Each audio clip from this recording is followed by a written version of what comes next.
Question start करते हैं और क्वेश्चन नंबर 6 है। ठीक है, क्वेश्चन नंबर 6 पहले तो इम्पोर्टेंट है। ठीक है, इम्पोर्टेंट है क्वेश्चन नंबर 6, काफ़ी बार ये एग्ज़ाम के अंदर आता है, तो आप लोगों को ही समझना है। क्वेश्चन नंबर 6 इम्पोर्टेंट है। ठीक है, और क्वेश्चन नंबर 6 में क्या कह रहा है पहले समझ लो। आपको 4 पॉइंट दे रखे हैं, यानी कि 4 वर्टिसेस दे रखे हैं, 1,2, 4,y, x,6, 3,5। ठीक है, और ये सारे वर्टिसेस एक पैरेललोग्राम के हैं। ठीक है, और एक ही ऑर्डर में लिखे हुए हैं, यानी कि अगर पहले आप ए लिखेंगे, फिर बी, फिर सी और फिर D, taking in order. Find the value of X and Y. तो आपको क्या करना है, एक्स और वाई की वैल्यू हम लोगों को यहाँ पे निकालनी है। ठीक है, सबसे पहले हमें जो निकालना है हम यहाँ पे लिख लेते हैं। ठीक है, हमें क्या करना है यहाँ पे, ठीक है, यहाँ पे सोल्यूशन नंबर 6 लिख देते हैं।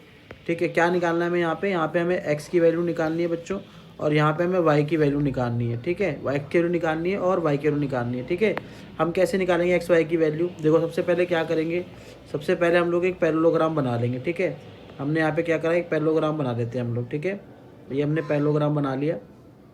ठीक है, ये पैरेललोग्राम बनाया मैंने यहाँ पे, इसका नाम दे देते हैं यहाँ पे। ठीक है, स्टार्ट करते हैं। मान लो यहाँ से स्टार्ट किया हमने ए, इसका नाम बी हो गया, इसका नाम सी हो गया, इसका नाम डी हो गया। ठीक है, अब सारे वर्टिसेस लिखो। ए का कोऑर्डिनेट कौन से हो गए, 1,2, ए के कोऑर्डिनेट 1,2 हो गए, बी के कोऑर्डिनेट हो गए 4,y, बी के कोऑर्डिनेट 4,y हो गए, सी के कोऑर्डिनेट क्या हो गए, x,6 हो गए, और डी के कोऑर्डिनेट कितना हो गया, 3,5 हो गया। डी के कोऑर्डिनेट 3,5 हो गया। ठीक है, अब आपको क्या करना है, आपको ना ये एक्स और वाई की वैल्यू निकालनी है। ठीक है, इसको निकालने के लिए हम लोग क्या करेंगे, हम लोग यहाँ पे कंस्ट्रक्ट करेंगे। यहाँ पे क्या करेंगे, हम लोग कंस्ट्रक्ट करेंगे। हम लोग यहाँ पे ज्वाइन करेंगे, हम लोग ज्वाइन करेंगे डी टू बी ज्वाइन करेंगे, और हम लोग ज्वाइन करेंगे ए टू सी ज्वाइन करेंगे। दो चीज़ें ज्वाइन करेंगे।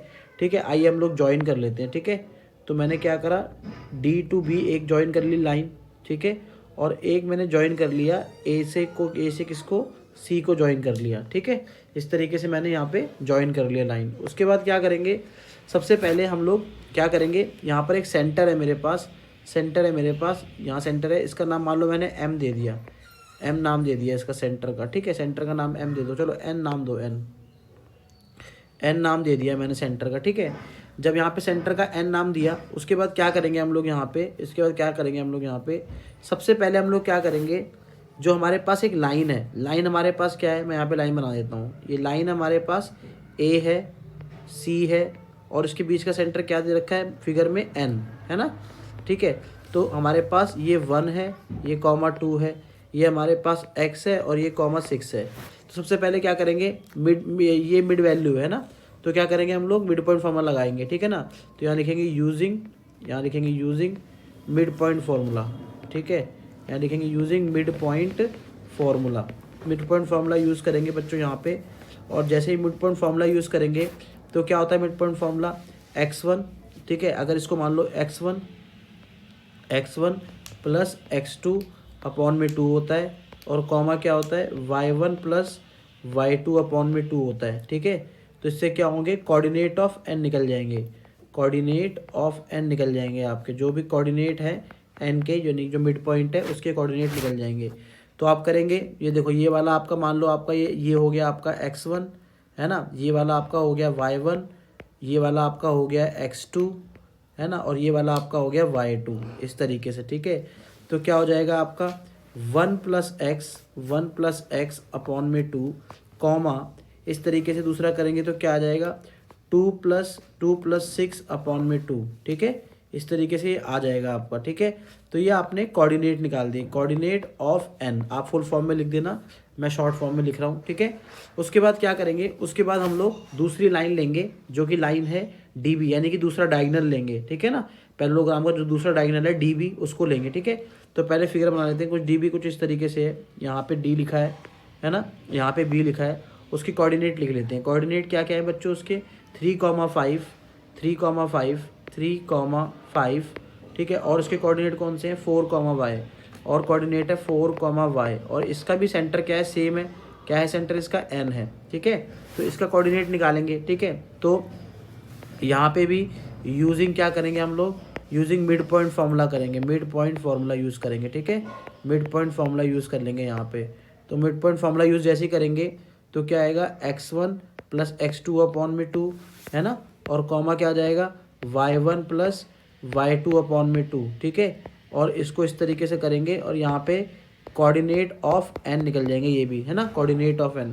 तो यहाँ पे कितना हो गया बच्चों, यहाँ पे आपका 3 प्लस 4 अपॉन में 2, फिर यहाँ पे आ गया आपका 5 प्लस y अपॉन में 2, ठीक है। इस तरीके से आ गया आपका इक्वल टू क्या आ गया, कोऑर्डिनेट ऑफ n, ठीक है। अब यहाँ पे इसको ऐड कर दो, कितना आ गया 7 अपॉन में 2 हो गया, और यहाँ पे 5 प्लस y अपॉन में 2 हो गया, ठीक है, यहाँ पर हो गया, ठीक है। अब यहाँ पे कोऑर्डिनेट ऑफ n। अब देखो, अब हमने क्या किया, देखो हमारे पास हमारे पास एक पैरेललोग्राम था, ठीक है, हमारे पास एक पैरेललोग्राम था इस तरीके से कुछ, ठीक है, पैरेललोग्राम था हमारे पास, और उसके डायगोनल के जो सेंट्रल के कोऑर्डिनेट हैं, यानी कि यहाँ पे जो कोऑर्डिनेट हैं, हमने दो कोऑर्डिनेट निकाल दिए। एक कोऑर्डिनेट तो हमारे पास क्या निकला, एक कोऑर्डिनेट निकला है 1 प्लस एक्स अपॉन में 2, कॉमा क्या निकला है 2 प्लस 6, और निकाल लो, चलो इसको यहाँ पे और निकाल देते हैं, 1 प्लस एक्स अपॉन में 2, और ये हो गया 8 बाय में 2, कैट कट के कितना आ गया 4, है ना। तो यानी कि यहाँ पे अगर आप इसको और निकालेंगे तो क्या निकल गया 1 प्लस एक्स अपॉन में 2, कॉमा कितना आ गया 4, है ना, ये कोऑर्डिनेट ऑफ n निकल गया आपका। तो यहाँ पे आ गया आपका 1 प्लस एक्स अपॉन में 2, और यहाँ पे कितना आ गया आपका 4 आ गया, ठीक है। और एक कोऑर्डिनेट और निकाला हमने यहीं पर, इधर निकाला, क्या था वो बच्चों 7 अपॉन में 2 प्लस कॉमा में 5 प्लस वाई अपॉन में 2। तो दोनों कोऑर्डिनेट निकाले, और दोनों ही कोऑर्डिनेट किसके हैं, n के हैं, दोनों ही कोऑर्डिनेट किसके हैं, n के हैं। तो क्या मैं इनको इक्वेट कर सकता हूँ, हाँ इक्वेट कर सकता हूँ, ठीक है ना।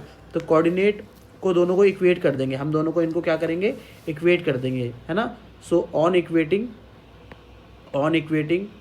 ठीक है, on equating the coordinates, on equating the coordinates, equating करेंगे ऑन इक्वेटिंग द कोऑर्डिनेट्स, तो यहाँ पे क्या जाएगा 1 प्लस एक्स अपॉन में 2, कॉमा 4, ठीक है, कॉमा 4 इक्वल टू कितना आ जाएगा बच्चों 7 upon 2, comma 5 plus Y upon में 2, ठीक है। हम लोग कंपेयर कर देंगे, कंपेयर कैसे करेंगे, कंपेयर करने के लिए क्या करेंगे, एक्स एक्सिस वाले को हम लोग एक्स एक्सिस के साथ कंपेयर कर देंगे, ठीक है, और वाई एक्सिस वाले को हम लोग वाई एक्सिस के साथ कंपेयर कर देंगे, ठीक है।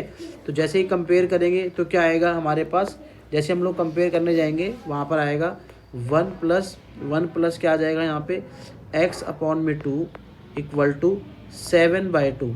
एक्स एक्सिस वाला ये जो है, ये एक्स एक्सिस वाला कोऑर्डिनेट है, ये वाला एक्स एक्सिस वाला। देखो हमेशा जब भी कोऑर्डिनेट देखते हैं तो पहले एक्स लिखते हैं, बाद में वाई लिखते हैं। तो ये एक्स वाला है, ये एक्स वाला है, तो एक्स वाला के साथ होगा, और जो वाई वाला होगा बच्चों वो वाई वाले के साथ होगा। 5 प्लस वाई अपॉन में 2, ये वाई वाला है, जो ये भी वाई वाला है, ठीक है, समझ में आया, ठीक है। अब ये 2 से 2 कैंसिल कर दो, 1 प्लस एक्स इक्वल टू 7, और ये प्लस का 1 वहाँ गया तो माइनस का 1 हो गया, 7 माइनस 1 इक्वल टू 6, यानी कि जो मेरी x की वैल्यू 6 आ गई। ऐसे ही इसके नीचे क्रॉस मल्टीप्लाई करो, 2 4 जा 8, 5 प्लस वाई, ठीक है, और ये y यहीं रहने दो, उसको वहाँ भेज दो, 8 माइनस का 5 इक्वल टू कितना आ गया 3।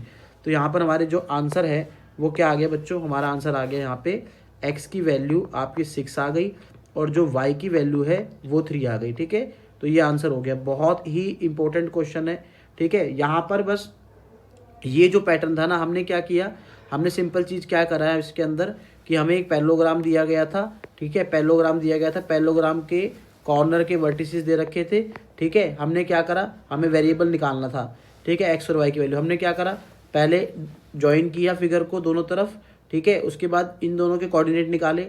दोनों कोऑर्डिनेट कैसे निकाले, इस लाइन का कोऑर्डिनेट मिड पॉइंट फार्मूला से निकाला, इस लाइन का कोऑर्डिनेट मिड पॉइंट फार्मूला से निकाला, और दोनों कोऑर्डिनेट सेम थे इसलिए दोनों को क्या कर दिया, इक्वेट कर दिया, और आंसर आ गया, ठीक है। इस तरीके से हमने काम किया, ठीक है, इस तरीके से करना है। इंपॉर्टेंट क्वेश्चन था ये, पेपर में आता है क्वेश्चन, ठीक है, तो इंपॉर्टेंट क्वेश्चन था ये, एग्जाम में आता है। ऐसा ही क्वेश्चन आपके एनसीईआरटी में एग्जाम्पल में लिखा हुआ है, तो अगर आप देखेंगे एनसीईआरटी के एग्जाम्पल में सेम क्वेश्चन है, वहाँ पे आपको पी की वैल्यू निकालने के लिए बोल रहा होगा वो, ठीक है, पी की वैल्यू निकालने के लिए बोल रहा होगा, तो वो आप कर सकते हैं, ठीक है। थैंक